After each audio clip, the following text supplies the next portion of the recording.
Eu acho que isso tem um pouquinho a ver também com aquilo que a gente falou na live passada, né? Na culpa, nessa relação entre a culpa e a necessidade de pertencimento, né?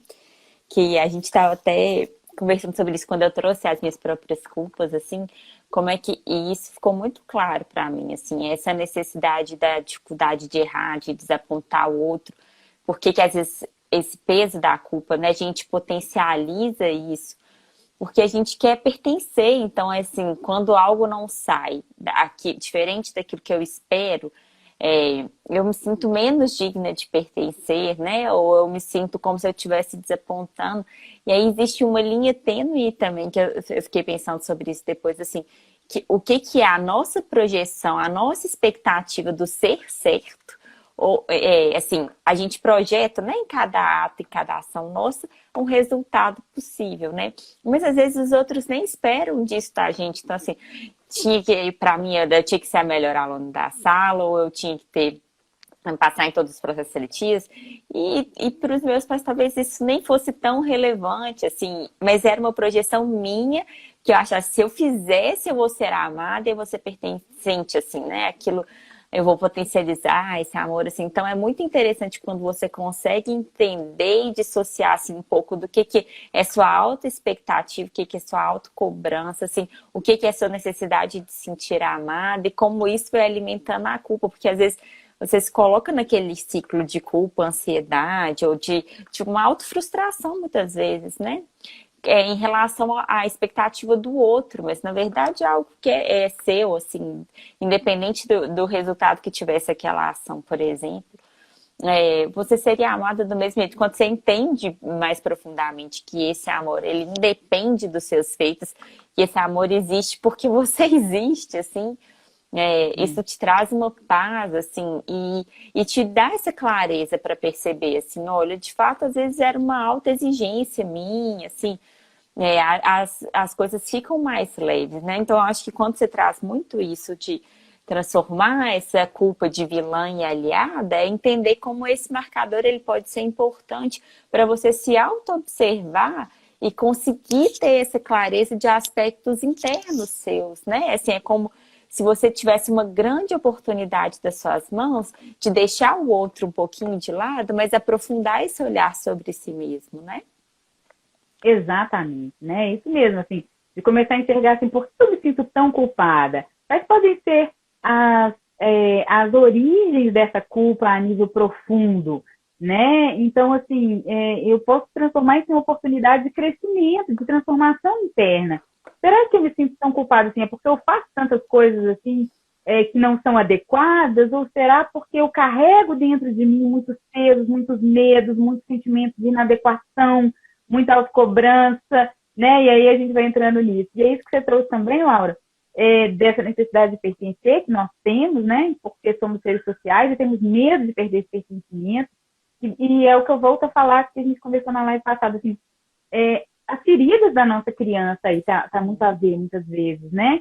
Porque a criança, é o que eu sempre digo aqui, quando a gente traz essas questões de uma Curadas Filhos Livres, as crianças são literais. Então, por exemplo, se eu perco a paciência com a minha filha aqui, grito com ela, ela se sente ameaçada. Não, não por mim necessariamente, mas pelo medo de perder o meu amor. Porque se aquilo ali que eu estou fazendo com ela pode estar demonstrando que ela tá correndo o risco de não ser mais amada do jeito que ela era antes. Já que ela fez algo que me fez perder o controle. Né? Então, aqui eu estou responsabilizando a criança, eu posso não estar falando com essas palavras, mas ela está entendendo isso. Então, os filhos, eles começam a perceber assim, você fica feliz quando eu faço isso? Ah, então eu vou fazer isso. Então, mamãe e papai ficam felizes quando eu me comporto bem? Então, eu sei que quando eu me comporto bem, eu posso deixá-los felizes, né? A criança começa a achar que ela tem responsabilidade, né, sobre a felicidade dos pais. E aí depois a gente vai crescendo e achando que eu tenho que corresponder a tudo, eu tenho que agradar as pessoas para que as pessoas fiquem felizes, né? Eu tenho que ser uma boa aluna para que meus pais tenham orgulho de mim e me amem.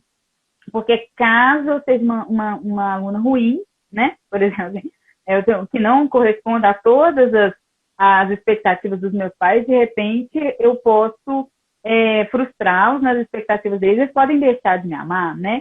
Então aí a gente vai entrando nesse ciclo aí que gera muita culpa também na gente. né? Uhum. A Fátima Não, trouxe foi. aqui. Quer que eu leia para você? Aham. E a culpa de ser Agora, feliz, né? Você conseguiu? não, mas pode ler para mim, por favor. E a culpa de ser feliz, porque vê que a família de origem foi e é muito infeliz. Como que a gente trabalha isso, né? Ótimo. Obrigada, Fátima, por essa pergunta. Exatamente, né? Essa é uma questão, assim, a gente muitas vezes não se sente no direito de ser feliz, porque quando a gente começa a se sentir feliz, a gente olha para os lados e vê mesmo a nossa família, as pessoas que a gente ama, com muitos problemas, com muitas dores, né? Com muita dificuldade. Então, todas as vezes que a gente alcança algo a mais felicidade, mais sucesso, mais dinheiro, melhores relacionamentos que eles, a gente vai se sentir culpado. É isso que a Fátima está trazendo aí, né? Então, muitas vezes a gente tem consciência disso, e outras vezes a gente não tem. A gente entra nesse ciclo, a Fátima tem consciência disso aí, por exemplo. Mas muitas vezes a gente vive isso de uma maneira completamente inconsciente. O que acontece? A minha vida começa a fluir, de repente eu atraio uma situação de autossabotagem, de dificuldade na minha vida, e eu começo a patinar, né? A gente fala assim, amassar barro ali, porque eu não me sinto no fundo, no direito, então inconscientemente eu começo a atrair. Muitas vezes essa culpa é inconsciente, tá, Fátima? Você tem consciência, mas muitas pessoas não têm consciência. Por quê? Porque, no fundo, essa questão do pertencimento, né? Para a gente, enquanto seres sociais, é tão importante pertencer que a gente quer se igualar na dor com as pessoas que a gente ama, com as pessoas da nossa família, como se isso é que garantisse o nosso pertencimento ao grupo, né? Então, além do que também a gente já conversou, a dor, ela une muitas pessoas, o sofrimento aproxima, ele traz a pessoa assim, né, se eu estou sofrendo, a outro vem, me dá apoio, me dá suporte, fica horas conversando comigo. Se eu estou feliz, ninguém vai ficar horas conversando comigo, geralmente, se a pessoa tem outra coisa para fazer, né? Então, assim, é isso, assim. Então, a felicidade, ela deixa a gente muito mais solitária, nesse sentido, de que à medida em que eu estou feliz, a felicidade, geralmente eu tenho que romper com algo do grupo, porque a maioria do grupo, ele traz dor e sofrimento do nosso sistema familiar, se a gente for olhar para isso, né? Então, cada um tem que suportar a própria felicidade até certo ponto, sabendo que a minha felicidade é só minha, das minhas filhas vai ser só delas, do meu marido é dele, assim, que a gente precisa entender que cada um tem a sua maneira de experimentar a felicidade.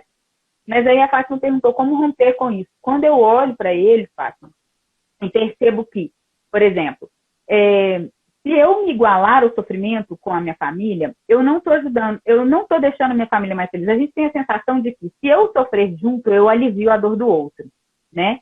Essa é a grande questão. Então é como se assim, já que todo mundo sofre, a gente dá a mão e sofre junto. Só que eu sofrer junto com a minha família não diminui nada a dor deles. Pelo contrário, se a gente começar a prestar atenção, aumenta a dor deles. Se meus pais sofreram e me veem sofrendo, eles sofrem 2 vezes agora, né? Então, é uma ilusão, é uma ideia infantil que a gente carrega, né? Que se a gente sofrer junto, a gente alivia o sofrimento do outro. Então, quando eu enxergo que como que eu posso ajudar minha família a sair desse ciclo de sofrimento? Eu romper com isso, agora me dá o direito de ser feliz.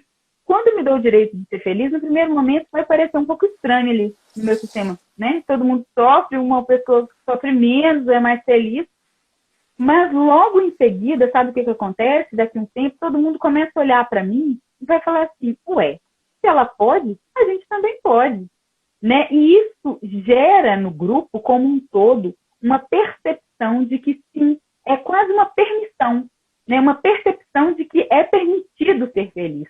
Então, a gente leva o nosso grupo para um outro nível. Mas para isso eu tenho que pagar um preço de, no primeiro momento, me sentir solitária, né? De me sentir mais sozinha e suportar a culpa e o peso dessa felicidade. E aí depois eu posso ajudar o meu grupo todo, ou quem quiser, né? Todo não, porque são decisões pessoais também, tem questões que são muito mais profundas, a romperem com esse ciclo e irem além, tá?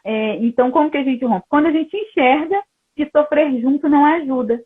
E quando a gente enxerga que a verdadeira maneira de honrar aqueles que já sofreram é sendo mais feliz possível, porque assim eu posso ajudar esse grupo a perceber, né, especialmente os meus descendentes, meus filhos, meus netos, meus sobrinhos, que é possível viver algo novo. Eu acho que esse é o grande trunfo.